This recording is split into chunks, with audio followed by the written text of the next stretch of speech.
Pretendimi i deputetëve të Partisë Socialiste pse rrëzuan kërkesën për miratimin e statusit minatorit është se thanë ne minatorit i duam shumë. Ma ka një ligj, tha. Ky është ligji 2019-s.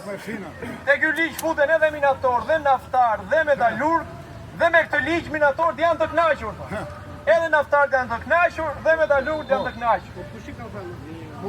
Tani minatorët janë këtu, minatorët kanë vite të tëra që protestojnë për të drejtat që mohohen.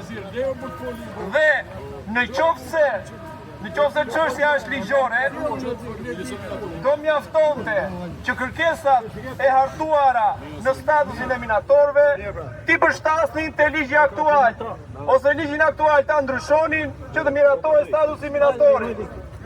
Problemi është se këta thjesht nuk duan të japin dhe 1 miliard lek në vit për minator, ndërkohë që vjedhin miliarda e miliarda për veten e tyre. Ky është problemi. Megjithatë unë kam një thirrje për gjithë deputetët aty që kur statusi minatorit të vi për shqyrtim në seancë, të votojnë për një të drejtë të mohuar për 35 vjet, profesionin më të vështirë në vend. Prandaj është shumë mirë që jeni prapë këtu, duhet jeni këtu edhe në seancë që do trajtohet statusi minatorit, sepse vetëm prania juaj i bën ata i vendos para përgjegjësisë për diçka që ata e dinë, por s'duan ta pranojnë, që minatorët janë në balë. Bravo i qoftë dhe qëndroni të fortë. Po rrogat e tyre pse i ngritën natën ata?